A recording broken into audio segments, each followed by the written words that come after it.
This E3 wrap-up is presented by State Farm. All right, it's the final day of E3 for Rev3Games. Here at the Vivid Touch booth. You know, in video games, we have to have competition, and we must have this. So this is our best of E3. We only have a handful of categories. One of them is biggest surprise. You guys want to say what it is? I mean, it's The Division. Yeah. The Division. I wouldn't say it was surprising that Ubisoft would surprise us, but it was more of a surprise. I was actually, you know what, I've been really impressed with a lot of stuff that they've shown off this year. I think The Division was the one game at their booth that everybody was so interested in just from what they showed off at their press conference. It's different. It's different. Oh, it's what they did with Watch Dogs last year. They just threw it in the last minute. I mean the actual game. Oh, yeah. It's like open world RPG, real world setting. Yeah. I think that's definitely going to be the trend going forward. I mean, we're seeing that with a lot of different things. It seems to be what Destiny's kind of getting at, but I mean, whereas Destiny with their demo they did in the press conference, we were sitting there like, is that dialogue or is that like people chatting on a mic? And then we found out that's people just having a conversation, whereas Destiny was like, hey bro, let's go look for some loot together. It's like, well, you're not selling me on your gorgeous, beautiful game. No, and I had, as many people pointed out, an energetic interview with one of the gentlemen from Massive Entertainment.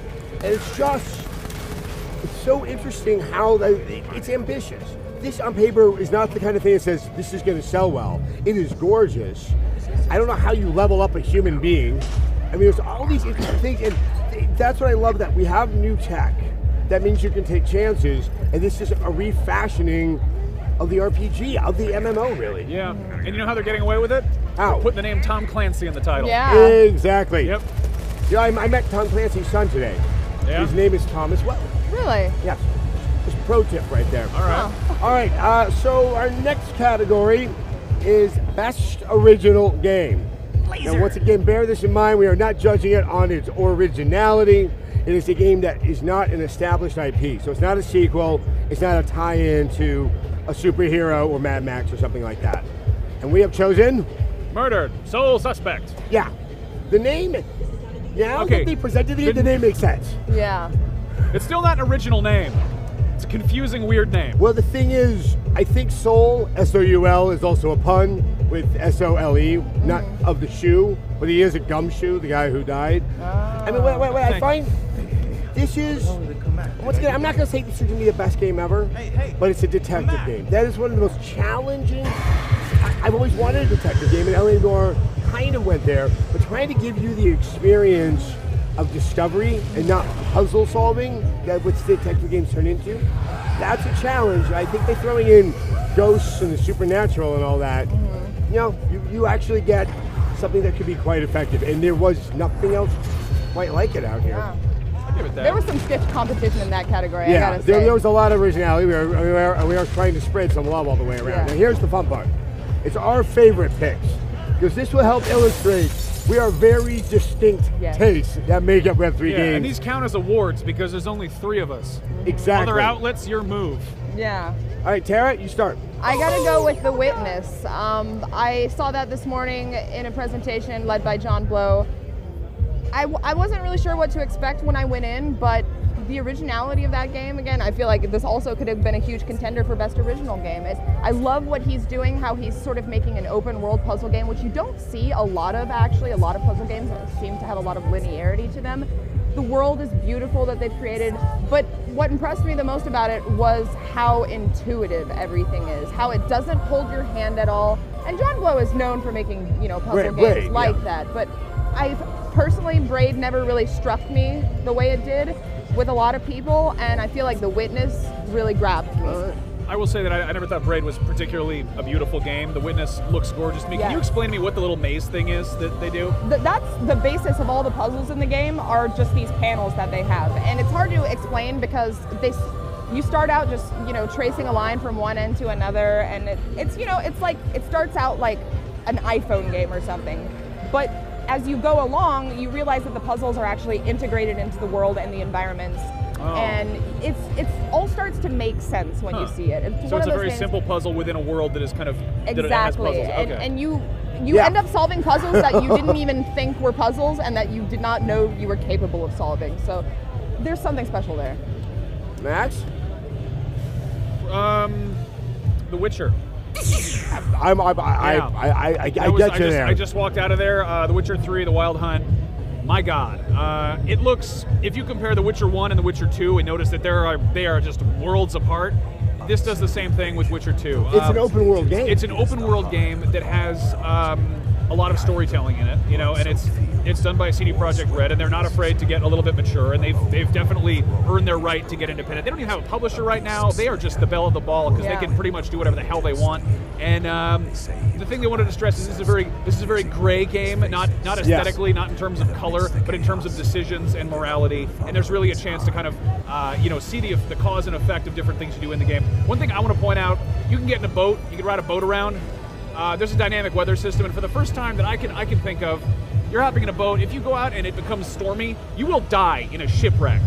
You will get thrown out of the boat and you will drown. It doesn't matter that you are, Geralt of Rivia. To try and describe that game in a nutshell is really not a thing that's very easy to do. The word that comes to mind most is cohesive.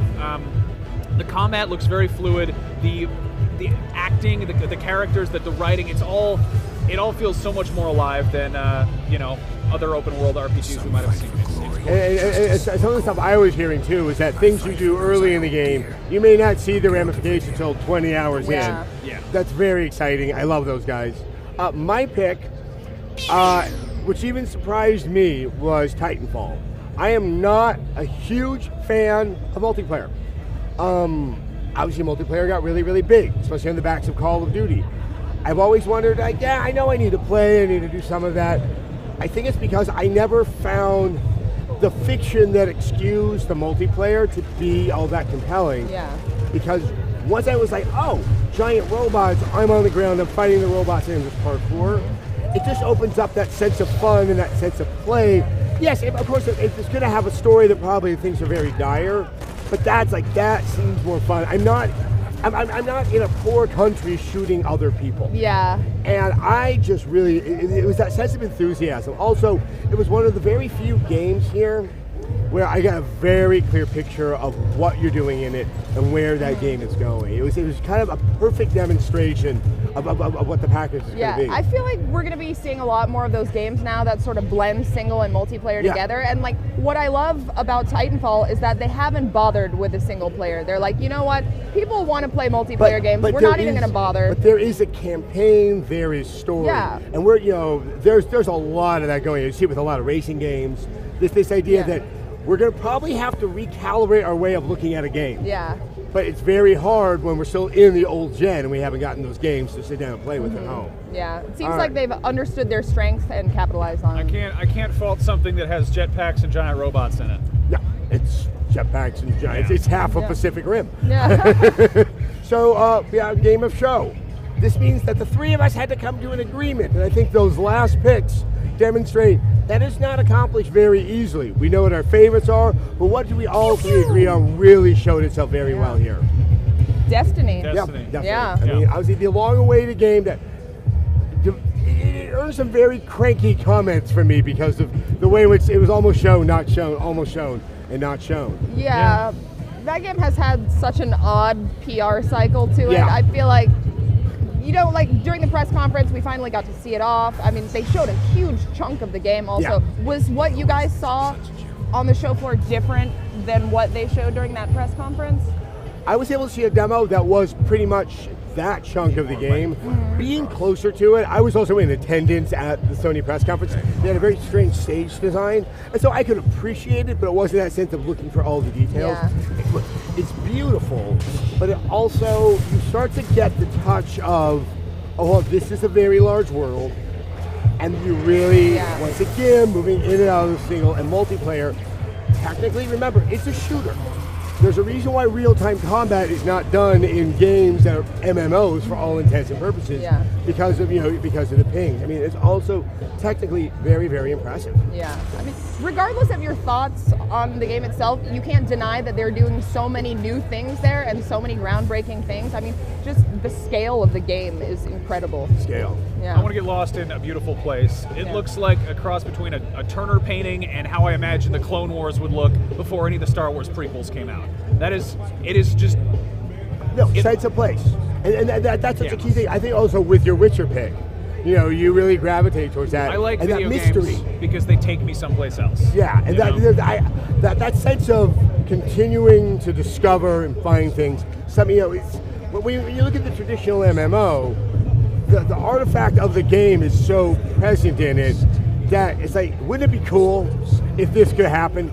And we're starting to see promise of, okay, now you just get lost in that world. I want to feel isolated and I want to feel alienated, but I want it to be a good experience. And that's, you know, that looks now like we just want the game to come out. They're saying 2014. Nice. For Bungie to even identify a year is something remarkable. Yeah. So let's just cross our fingers. All right, that is our best of E3. If you've watched this and haven't seen anything else, you're probably a little mystified. So go and check out all the other videos of our coverage of E3 2013. I would like to thank Max and Tara so much for your hard work doing this, and all the guys behind the camera. Go look at the rest of the videos. You'll see what we mean.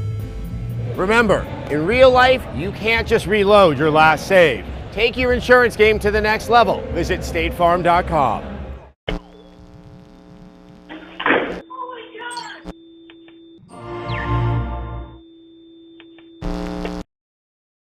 How long have you been doing this, Adam?